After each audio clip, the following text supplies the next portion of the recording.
This podcast is brought to you by the Prospect Research Institute, where researchers come to learn, innovate, and connect. The power of NewsMatch is actually that it leverages pooled funding from a group of national funders to ignite local support from individuals, contributing to the growth of small dollar donations. We essentially say, hey, newsroom, you have X number of dollars in matching grants. Now go out and fundraise from your community, and we'll provide you with that grant. And then you'll also have this money that you've fundraised from your own audience. Welcome to Prospect Research Chat Bites, a podcast by and for prospect research professionals. I'm Jennifer Filla. Today, I'm talking with Meta Stange, NewsMatch Program Manager at Institute for Nonprofit News.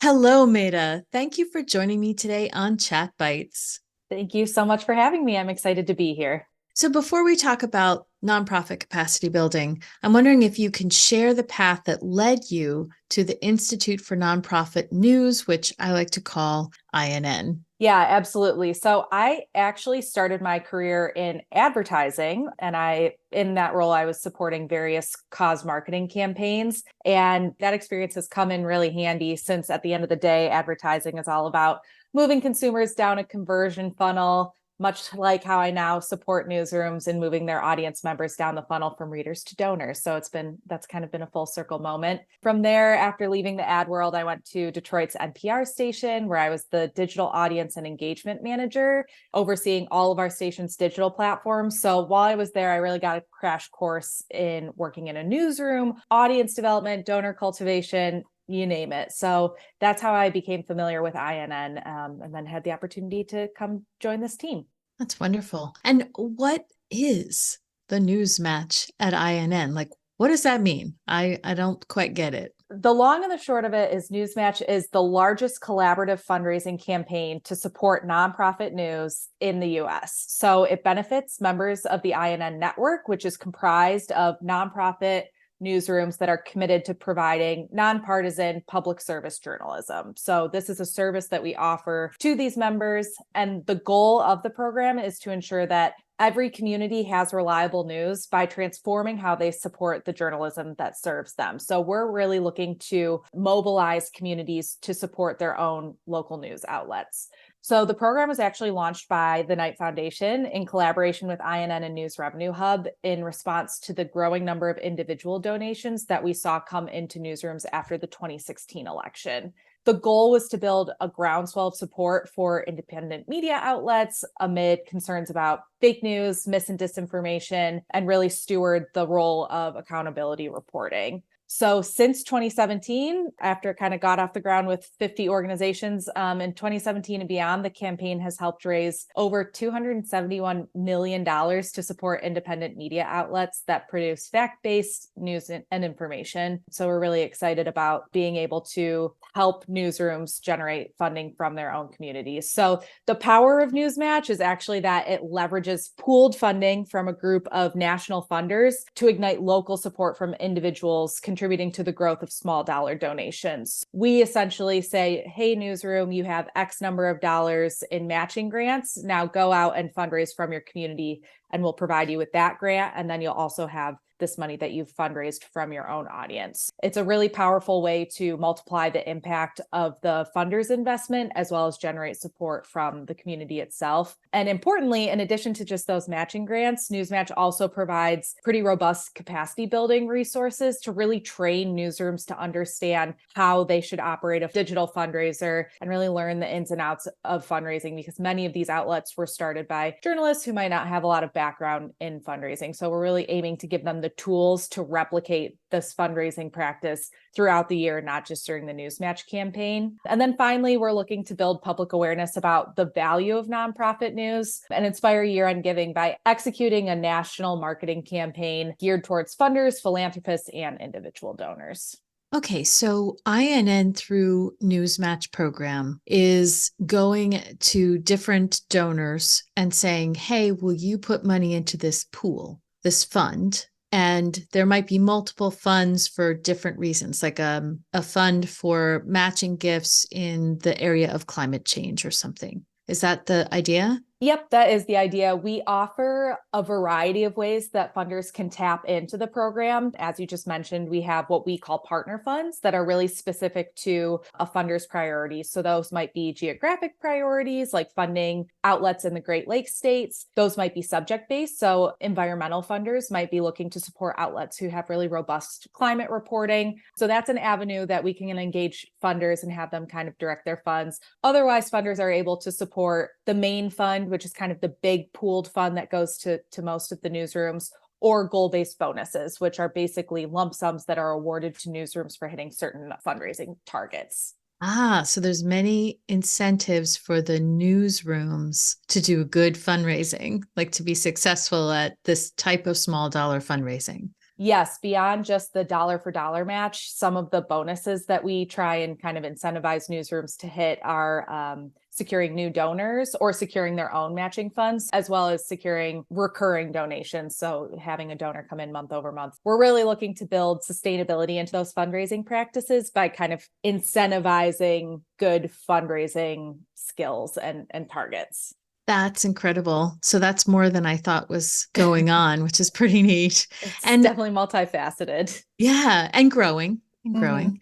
And I'm curious. So you're coming from Detroit's NPR station. What surprised you when you got into the INN environment, given like how the fundraising was being done in the NPR station? Yeah, I think for me personally, the biggest surprise was that coming from public media, there's a built in understanding that individual support is required to sustain the station, right? Like, obviously, there's some amount of donor education that goes into it. But at the end of the day, most listeners, when they hear a pledge drive, understand that that's their time to kind of step up and support their local NPR station. Working with the INN network, who aren't necessarily public media stations, although we do have some in our membership, the bulk of our outlets are digital focused. They're not subscription based. They don't rely on ad revenue. And so it's become really clear to me in this role that there needs to be a pretty comprehensive cultural shift among the way that we as individuals support the news that sustains us. So people understand donating to an animal shelter or a food bank, but stepping up and paying for news outside of a general subscription model or by paying for advertising, by stepping up and really making a donation,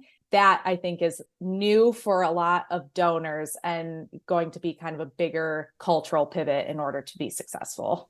It's interesting because I have become a donor to Inside Climate News, and the impact they have, they keep telling me about, which is great. And so I can go and read those articles that had impact, but they really steward me in a way that I don't find a lot of other nonprofits do, in the sense that they will share the news with me. They will ask me for money like everybody else. But then they also say, hey, look at these things that we do and why it's important, the change that happened because we did all this investigation. That's like really moving. I wish that everyone did that.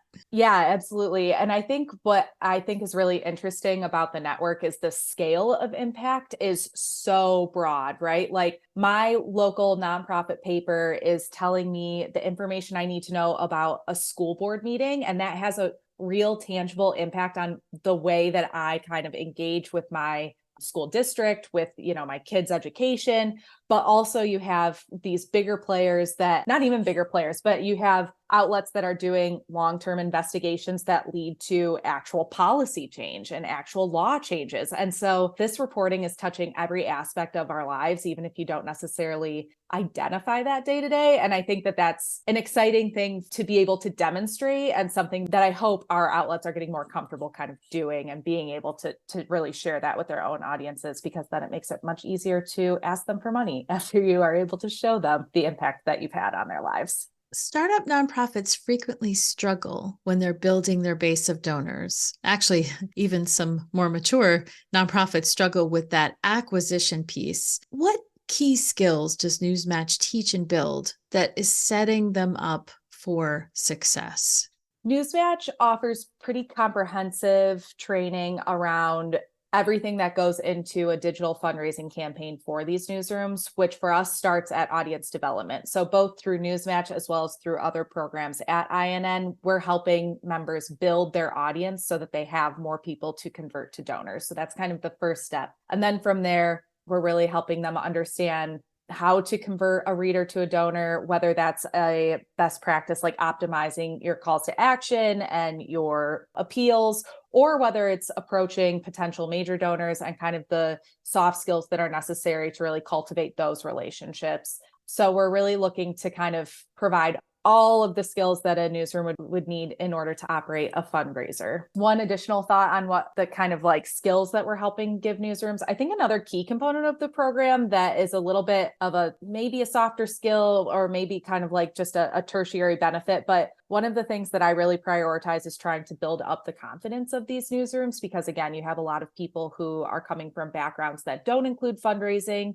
It can be really daunting to ask people for money if that's the case. So NewsMatch is an effective way to empower these newsrooms to feel like they have a reason to ask for money, and then also be in a network of this year 350 other organizations who are kind of going through the same thing. So they're able to kind of see it play out at scale. So I think that's another key component that often gets overlooked, but is really beneficial for the newsrooms as well. Part of what I've seen nonprofits struggle with when it comes to donor acquisition, beyond the big digital aspect, which is big and different now than it used to be, how we would acquire donors, is also just using the database, like making sure that the emails connect, that the dollars can be collected digitally, that gets on the record, that the acknowledgement gets out, the very mundane tasks, the granular part of the fundraising. Is there any support there, or how do people tackle that?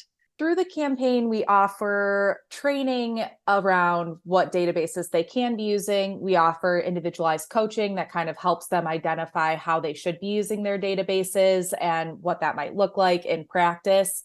I think the challenges that I see are twofold. One, it really comes down to bandwidth, right? Like we have small organizations who don't have the capacity to research what donor database works best for them, let alone how to use it and then logging everything that they should. So they're kind of starting from behind already. And then once you've started collecting donations in a way that's not organized and not relying on a comprehensive database, then you're stuck in this cycle where it becomes harder to clean it up and harder to get all of the information you need in order to really track your donors. So my biggest recommendation is that even though it takes more work up front, you do just decide what database works for you and you start logging comprehensive information, because it's going to be a lot more helpful a couple of years down the road than having to go back and redo all of that or lose sight of potential donors who could be more impactful for your organization. So true. And is there a way, because they're all in it together, the INN members, is there a way that they communicate with each other? How do they network and ask each other questions? That's a good question. We have a very active listserv that's available to our members. And I would say that's actually probably the primary way that our members are connecting with one another. So it's a great resource for people to ask all sorts of questions, not just about fundraising, but also about editorial policies. We had a question about how do I create an MOU to partner with another organization on this project? So that's a great way for newsrooms to be able to connect quickly and efficiently on a wide variety of issues. I also try to build space within our NewsMatch programming specifically for newsrooms to kind of connect with one another, share their experiences. I do my best to kind of highlight what newsrooms are doing effectively and act as inspiration for other newsrooms.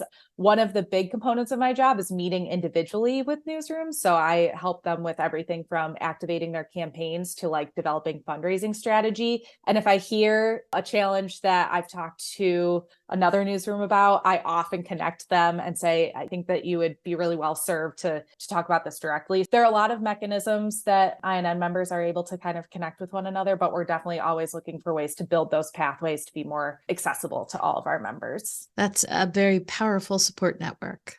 I would say that's the kind of the coolest part of the INN network is really seeing all of the newsrooms being able to act for a resource to one another. So before I let you go, I'm wondering if you have suggestions, advice for prospect researchers on how we might better partner with our digital fundraisers to identify donors, especially for major gifts. I feel like there's probably not a perfect science behind it, right? Otherwise, a lot of our fundraising problems would be solved. We have some organizations that do survey donors and ask for their preferences around their communication methods. Then the development staff aren't necessarily wasting their time on phone calls if the donor prefers an email or vice versa.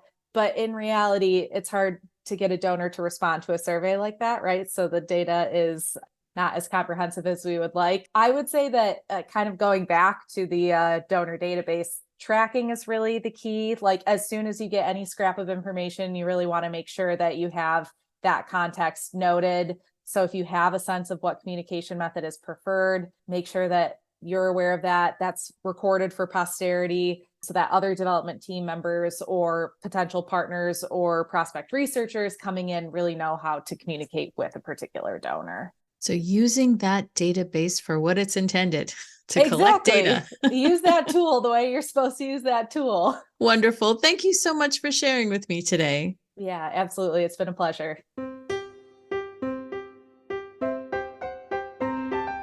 That was Meta Stange, NewsMatch Program Manager at Institute for Nonprofit News. To learn more about the program, visit newsmatch.inn.org. You'll also find INN and the NewsMatch program featured in 2023 industry news articles on places like the Chronicle of Philanthropy and Inside Philanthropy. As Meta shared with me off the mic, although new nonprofit news outlets have a steep fundraising learning curve, they are ahead of the game with a mindset on building a digital audience. Does your organization know how to build its digital audience?